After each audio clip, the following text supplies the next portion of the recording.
Hello, my name is Alexis, and I am 29 years old. I balance my professional life between working from home and the office. My husband, Bruce, who is of the same age, shares a deep affection for his mother, Doris. However, Doris often treats me unkindly. Despite the challenges we faced, Bruce and I recently celebrated our second wedding anniversary, and I take great pride in navigating our relationship's complexities.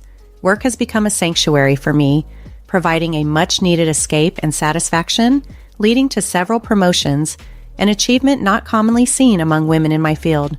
Currently, I am on a business trip in Europe attending crucial meetings.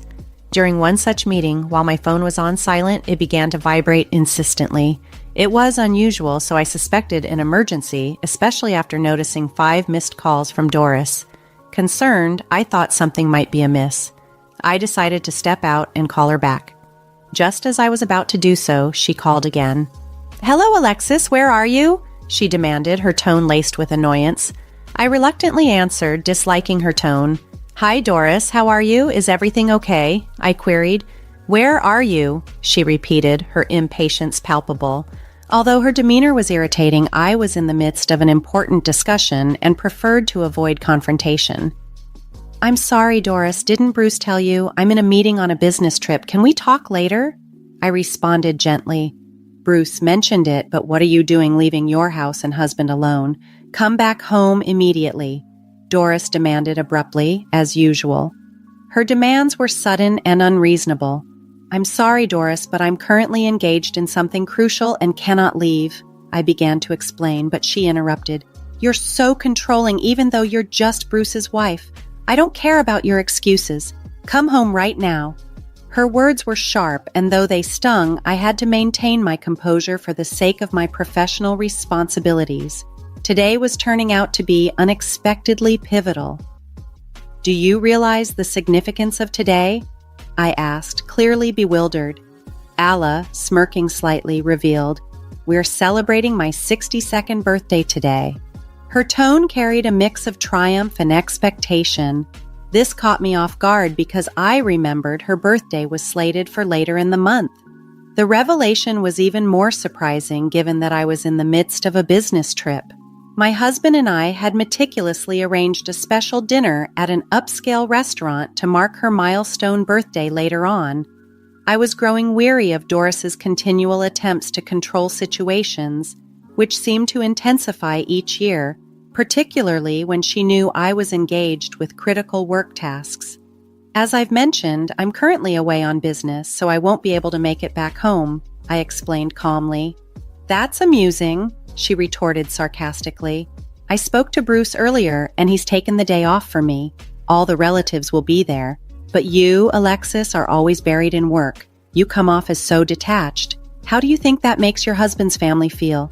Her words were designed to sting, and I knew if I engaged further, her sarcasm would only escalate.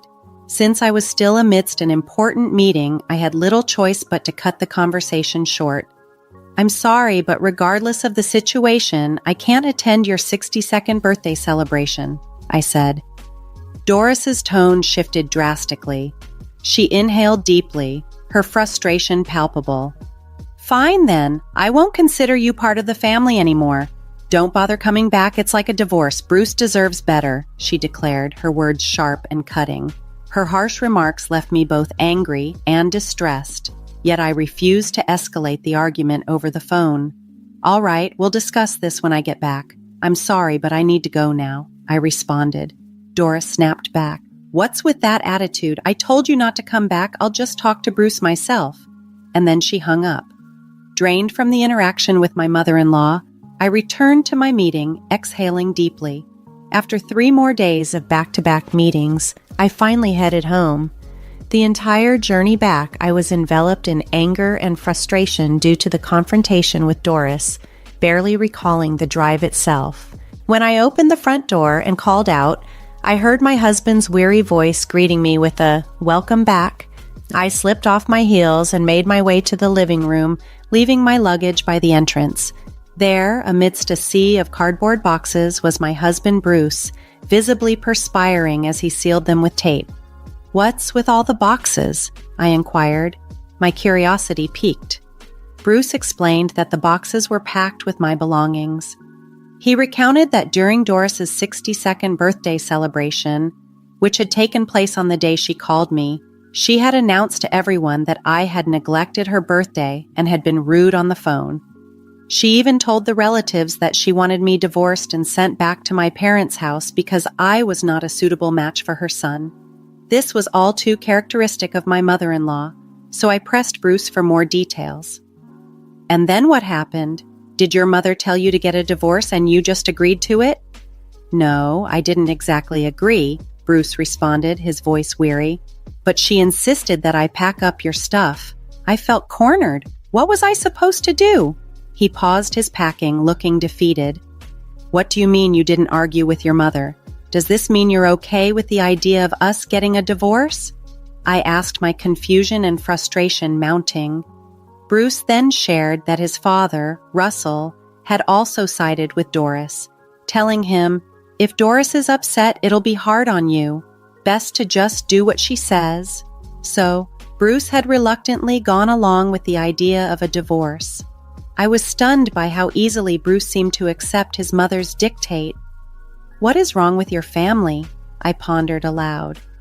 Your father is dominated by your mother, and you just blindly obey her too. It felt as if no one was standing by me. At a loss for words, Bruce finally said, what my mother decides is final. It's only until she calms down and things settle. This divorce isn't real. I'll come for you when things are better. His eyes pleaded with me for understanding. I wished he would direct that pleading towards his mother instead. How could a grown man like Bruce be so fearful of his mother? I thought to myself, feeling a mix of disappointment and disbelief. There seemed to be no salvaging this situation. I nearly felt ashamed, questioning what I had ever seen in him. As I processed the situation, I realized that perhaps this was an unexpected chance for liberation. Staying with Bruce meant continually facing Doris's antagonism and her constant insinuations about divorce. Parting ways might actually be a stroke of good fortune. I was perfectly capable of supporting myself, and living alone wouldn't mean deprivation of any sort.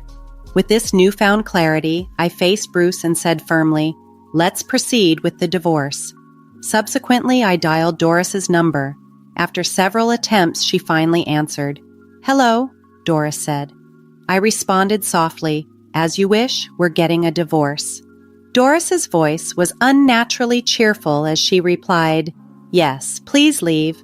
Finally, you realize you're not good enough for Bruce. I'm so relieved. Don't worry, I'll find him a new wife who is obedient, pretty, and nice to her in-laws. Her words were dripping with a misplaced sense of victory as she added, I'm sure Bruce will be just fine. I'll take care of him until he finds his next wife. You don't need to worry about that. After enduring her barrage of sarcasm, I told Doris, well, don't misunderstand, it's not just about you. Still buoyed by her mood, Doris retorted, oh, you're just a sore loser. Don't worry about me or Bruce, Alexis. She continued, I've got the divorce papers from the city office and gave them to Bruce. Don't forget to sign them. Then, without another word, she hung up. Bruce, who had overheard my conversation, looked oddly relieved. This prompted me to question his awareness of the situation. By the way, does your mother know you're actually a full-time house husband? How could I tell her that? He responded, his tone turning serious. My mother is obsessed with the idea that I'm a high-ranking employee at a big company. Right, I acknowledged. Reflecting on his behavior, I realized that Bruce had never been transparent with Doris. At home, he lounged in worn-out sweatshirts, but he switched to a suit whenever he had to meet her, pretending to be at work whenever she called. Elisa had proudly proclaimed at her birthday party that Bruce was such a devoted son, taking time off just to be there. She also boasted about his supposed status, claiming he could easily find a more obedient and attractive wife than me. This facade, maintained for the sake of appearances, was part of the bizarre dynamics that had steered our relationship toward this juncture. The revelation of the truth seemed inevitable once our divorce was finalized, But Doris, who held her son in such high esteem, would likely never anticipate that Bruce was no longer employed at the prestigious company he used to work for. In fact, Bruce had left his job about a year ago. What Doris perceived as her elite, high-status son was now an unemployed full-time house husband. Bruce's departure from his job stemmed from a significant mistake that resulted in a demotion, a pay cut, and a formal apology. He likely kept this hidden from his mother, fearing her reaction.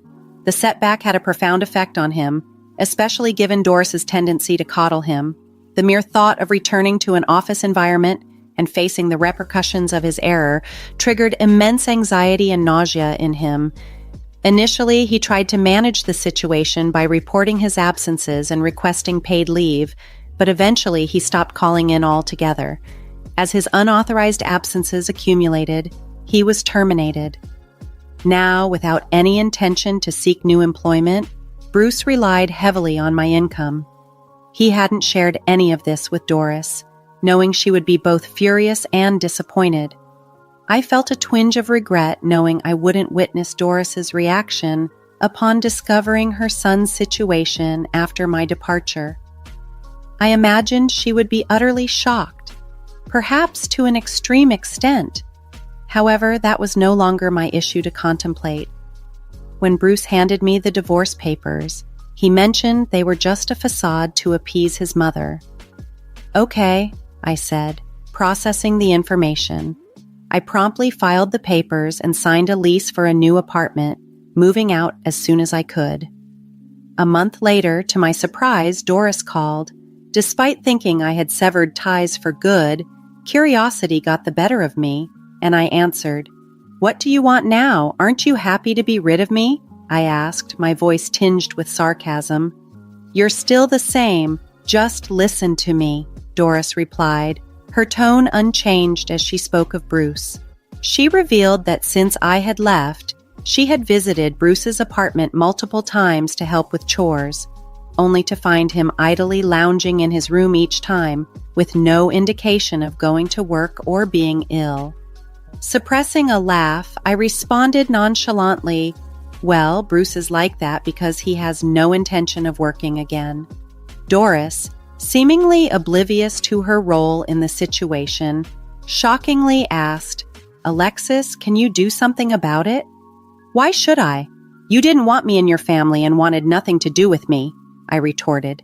It was so typical of her to ask for help only when it suited her, after having mistreated me for so long. The irony of the situation was not lost on me, and I couldn't help but feel a sense of vindication as I realized the full extent of her self-inflicted predicament. Doris then questioned me, seemingly trying to pin the blame on me. "I was wondering if you said something to Bruce before you left." It was astonishing how she was attempting to cast me as the villain, seemingly oblivious to the real issues with her son. "Really, Doris?" I replied, incredulous at her insinuation.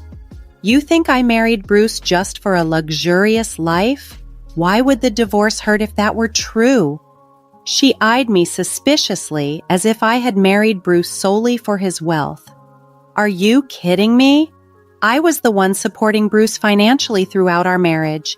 It was me providing for him. Because of Bruce, I couldn't even afford to live extravagantly," I continued. The thought crossed my mind. Should I consider asking for alimony? Doris was taken aback by my statement. "How dare you make up something like that, Alexis? You just forgot to ask for alimony, didn't you? Bruce has a higher income and position than you. Don't be so unreasonable. If you want money, Bruce can pay whatever you want.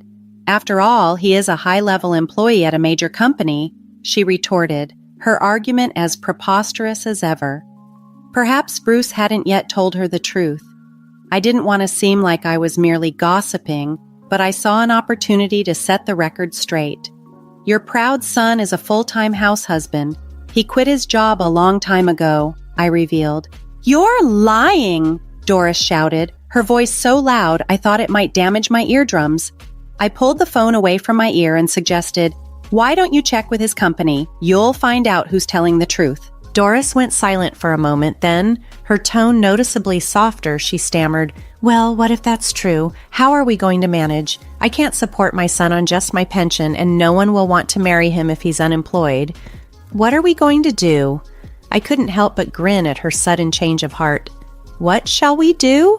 I echoed her words, amusement in my voice. After a pause, she mumbled something to someone beside her. Then, with a completely altered tone, she pleaded, "Hey, Alexis, will you please come back home?" Her sudden shift puzzled me, but I replied firmly, "No, we're already divorced. I wouldn't come back to your family if heaven and earth turned upside down." The finality in my voice marked the end of that chapter as I moved on from the convoluted ties that had bound me. As I was speaking to Doris, a commotion erupted in the background.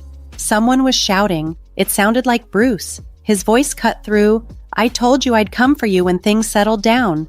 Doris quickly responded, "Yes, you could remarry my son if you wanted." "What are you talking about?" I asked, baffled and firm. "No way, I wouldn't do it for the world. Don't joke about this." "Thanks, but seriously, no." I made it clear to Doris that I had no interest in rekindling anything with her son or entangling myself in any more toxic dynamics. I was done with someone who was overly devoted to his mother. "I did what you asked, so please stop changing your mind," Doris retorted. But the tension was palpable, even just through the phone. "There's a bit of verbal sparring here. It's not like you should take my words so seriously. You've been quite dismissive, haven't you?" she added. "I didn't think you'd go through with divorcing my son," she continued, her tone revealing her surprise at my firm rejection. In response to Doris's string of excuses, I replied, "Well, I was just tolerating the situation. Besides, Bruce packed up my things and essentially kicked me out without my consent." I vented my frustration, listing all that she had orchestrated against me. "You see, that was just a prank," she claimed nonchalantly. "A prank? It's worse than that," I said, utterly exasperated. There was nothing more to be said. Glancing at my watch, I noted it was nearly 2:00 p.m. My lunch break had been squandered on this fruitless conversation. "Ah, Doris, are you done now?" I asked, eager to wrap up. "What, Alexis? What did you say?" she replied, her voice sickeningly sweet. Did Doris think that a sweet tone would soften my response? Knowing I would not meet her expectations, I said firmly, "I'm going to hang up now. I have another meeting in a few minutes and need to review some documents." As I began to disconnect the call, Doris persisted, "Wait, Alexis. Hey, Alexis, say something." I could hear her shouting as I hung up, leaving the chaos and the unwelcome entreaties behind me. I was ready to move forward, free from the turmoil that had entangled me for too long. During the chaos of our phone call, Doris also took the opportunity to berate Bruce, chiding him for mishandling the situation and pointing out the consequences of his actions. It became evident that Doris was quick to blame everyone else for her troubles. Completely drained by her behavior, I ended the call and decided to block her number for good. Afterward, Bruce tried repeatedly to reach me. Seeing a clear path forward, I consulted my lawyer to seek alimony. Faced with the prospect of legal action, Bruce's family, likely anxious about the ramifications, agreed to settle the alimony in a lump sum payment. It seemed my former in-laws had to advance the money, which left Russell and Doris consistently agitated with Bruce. They urged him daily to find a job and work, which only added to his frustrations. Ultimately, Bruce moved back into his parents' house because he could no longer afford his apartment rent. He blamed his parents for his situation, which was now straining their finances, including their pension and retirement savings. Like mother, like sons, they continued to blame each other for their predicaments and refused to reflect on their contributions to the mess. They were even considering applying for welfare, a move I hoped would make them realize that their selfish behavior couldn't continue indefinitely. On a brighter note, for me, the business proposal I made during my trip was accepted, leading to a significant contract. This achievement resulted in another promotion, a higher salary, and a more affluent lifestyle. Now enjoying the freedom of a rich bachelor's existence, I was relieved to be free from the torment of in-laws and financial dependence on family members.